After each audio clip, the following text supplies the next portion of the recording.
Muy buenos días, compañeros. Nosotras vamos a exponer sobre el espacio aéreo y ultraterrestre.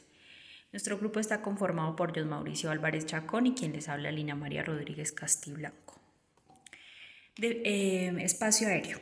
Espacio aéreo en sí tiene que ver con la delimitación de la soberanía de los estados sobre determinado territorio, cuando se hace referencia al derecho internacional público o cuando se hace referencia al derecho privado.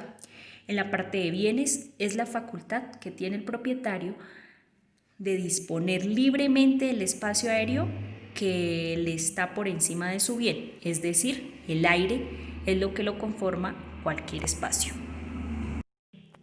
El espacio aéreo en el derecho privado. Se puede definir el espacio aéreo como una columna espacial de elevación indefinida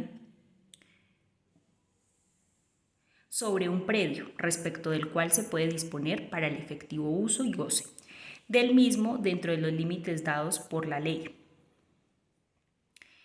Este es el caso de la llamada servidumbre. De paso aéreo consagrada en el artículo 1780 del Código de Comercio, que se pronuncia en los siguientes términos. Los propietarios de bienes subyacentes soportarán el tránsito de aeronaves sin perjuicio de las acciones de responsabilidad de que puedan ser titulares por daños sufridos con ocasión de aquel. La importancia de este artículo radica en la consagración legal de la servidumbre de paso siempre que se respete los reglamentos de vuelo y sus prohibiciones. Luego vamos a ver el espacio aéreo en el derecho internacional público. ¿Qué quiere decir esto? El concepto de espacio aéreo cobra relevancia en el derecho internacional público en la medida en que se hable de sujetos de derecho que sean capaces de ejercer derechos y contraer obligaciones. Por lo tanto, es necesario establecer lo que se entiende por soberanía de los estados.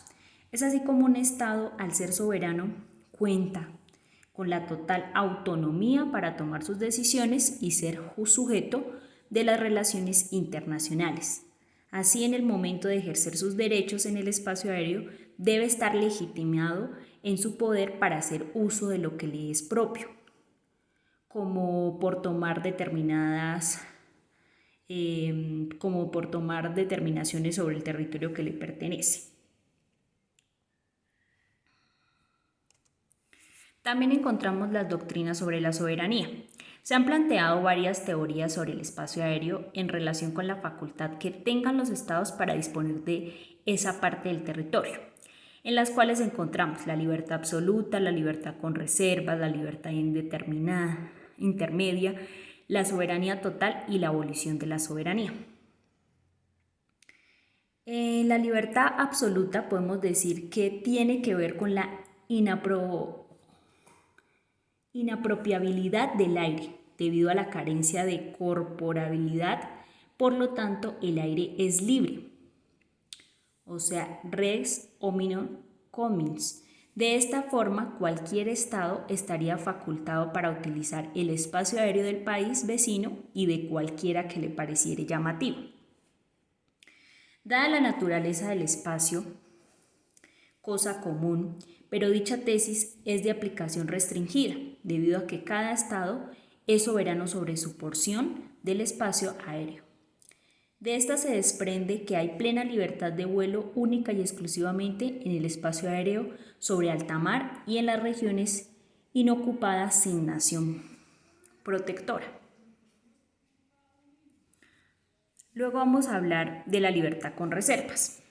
Esta es predicable de la facultad que tendría cada estado de intervenir en los casos de defensa, sanidad, etc. Así, el aire sería libre y los estados no tendrían ninguna clase de derecho especial ni en tiempo de guerra ni en tiempo de paz sobre el espacio aéreo, que les correspondería salvo en los eventos antes mencionados. Por lo que se afirma que solo tendrían soberanía los estados sobre la porción necesaria para defensa de su territorio. Como hemos dicho, entonces, libertad intermedia es la que hace referencia a determinados límites de altura dentro del espacio aéreo para poder ejercer la soberanía. En relación a este concepto se han esbozado diversos criterios tales como aquel que la limita al alcance de una bala de fusil o la visibilidad del ojo humano, entre otros. También, ahora soberanía total. De la soberanía total podemos decir que predica la soberanía total del Estado sobre el espacio aéreo. Se equipara a la soberanía que ejerce sobre el suelo y el subsuelo, ya que también forma parte de dicho Estado, de manera que cada Estado es libre para determinar las condiciones en las que los demás Estados hagan uso de su espacio aéreo, al igual que con los demás segmentos de su territorio. Y por último, la abolición de la soberanía, que es aquella que cuenta con un desarrollo bastante escaso. Está plasmada en la negación del principio de la soberanía del espacio total para cualquier tipo de navegación, bien sea aérea o cósmica. Esta teoría no hace otra cosa que reconocer el carácter universal del espacio aéreo. La consagración legal de la soberanía en Colombia. El Código de Comercio se remite en varias ocasiones al derecho internacional, como de preferencia aplicación en sus artículos 1777, 1785, 1799, 1802, 1815 y 1870. En el artículo 1777 se consagra que, a reserva de los tratados internacionales que Colombia suscriba, la República tiene soberanía completa y exclusiva sobre su espacio nacional.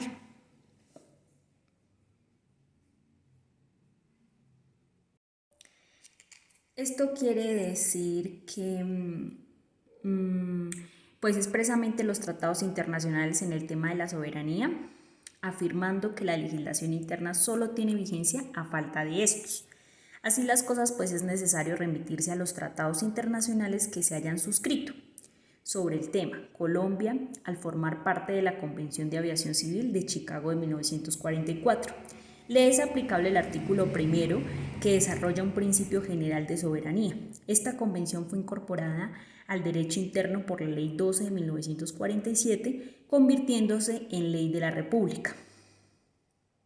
El artículo primero reza: los estados contratantes reconocen que cada estado tiene soberanía absoluta y exclusiva en la zona aérea situada sobre su territorio.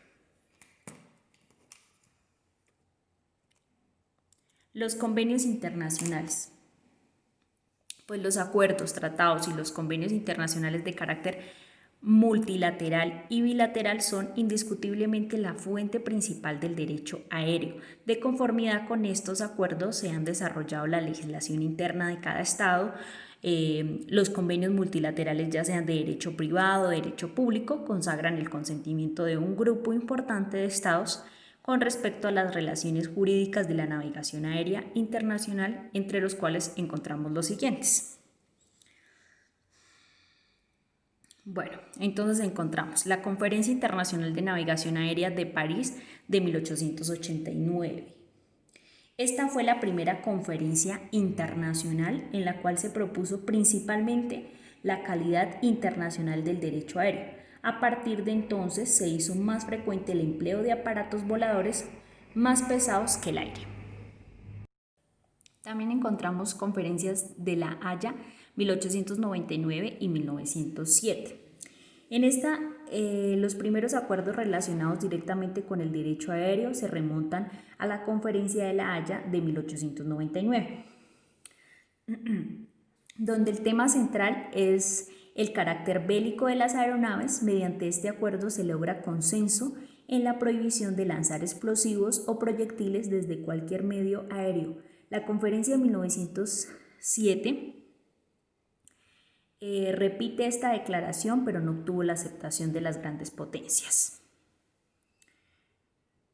Bueno, ahora la Conferencia Naval de Londres en 1909. Esta conferencia fue continuadora de las conferencias de La Haya. Estudió y expidió una declaración relativa al derecho de la guerra marítima, indicando qué objetos y materiales podían emplearse tanto para usos de guerra como para usos de paz, así como los accesorios materiales y objetos de utilidad para servirle a la aviación. En el artículo 24 de la Aclaración, al referirse al derecho aéreo, distingue entre aparatos de uso pacífico y bélico. En este mismo año, Blériot cruzó el Canal de la Mancha en un aparato más pesado que el aire y con un motor de propulsión, ayudando a que se creara por parte de unos juristas en París el Comité Internacional de Droit de l'Aviation. Bueno, la Conferencia Internacional de la Navegación Aérea de París en 1910. Por iniciativa del gobierno francés se reunió en París la primera Conferencia Internacional de Aeronavegación con la asistencia de 19 estados, en la que se adoptó el principio de la 20 soberanía ilimitada del espacio aéreo y se diseñó un código de derecho internacional aéreo, pero no se llegó a ningún acuerdo. En este año se publicó el primer número de la revista Derecho Aéreo, se fundó el Comité Jurídico Internacional de l'Aviation y el Parlamento británico aprobó el Acta de Navegación Aérea. Congreso de Verona de 1910. Aunque se trató de una reunión de carácter particular, surgieron conceptos importantes para el derecho aéreo. Primero, como la atmósfera que domina el territorio y el mar territorial debía considerarse como atmósfera territorial, sometida a la soberanía del Estado. Segundo, la atmósfera que dominaban los territorios desocupados y el mar libre debían considerarse sin un país que ejerciera su soberanía. Tercero, en el espacio territorial, el pasaje y la circulación de las aeronaves debía ser libre, salvo las reglas de policía y el régimen jurídico inherente a la nacionalidad de las aeronaves. Y cuarto, cada aeronave debía tener una nacionalidad y llevar pruebas de la misma. Convención de París de 1919. Esta convención fue la Carta de Aviación Civil Internacional hasta que entró en vigor la Convención de Chicago en 1944. Se elaboró una comisión aeronáutica compuesta por los delegados de cada una de las principales potencias aliadas y asociadas, Estados Unidos, Japón, Gran Bretaña, Francia, Italia, y de un representante de cada una de las 7 potencias de intereses limitados: Bélgica, Grecia, Yugoslavia, Brasil, Rumania y Cuba, en los cuales se establecen principios de gran relevancia para el derecho aéreo, como la total y exclusiva soberanía de cada uno de los estados contratantes sobre el espacio aéreo correspondiente a su territorio. Concede la libertad de paso inocuo en tiempo de paz sobre su territorio al aeroplano de otro estado contratante, con observación de las condiciones impuestas por la Convención. Congreso Iberoamericano de Navegación Aérea de Madrid de 1926. España convocó esta conferencia para reunir a los estados de América del Sur, con la que se reprodujeron las disposiciones de la Convención de París.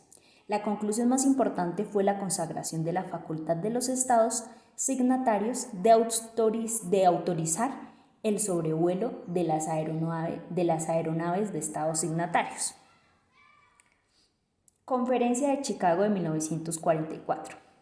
Con el acaecimiento de la Segunda Guerra Mundial se produjo un desarrollo tecnológico bastante importante en materia de aviación, puesto que se surgieron modelos que optimizaron el uso de las aeronaves con fines comerciales y militares. Se cambian y quedan sin vigencia de esta manera muchos de los principios contemplados en la Convención de París de 1919, la de Madrid de 1926 y la de La Habana de 1928. Después de varias deliberaciones, se aprobaron 4 acuerdos principales.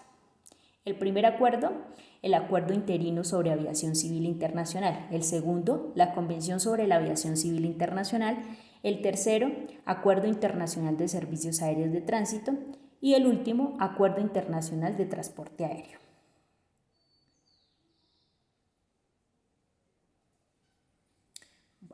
El Convenio de Roma de 1952. Este convenio trata el tema de la responsabilidad por daños causados a terceros en la superficie por aeronaves extranjeras.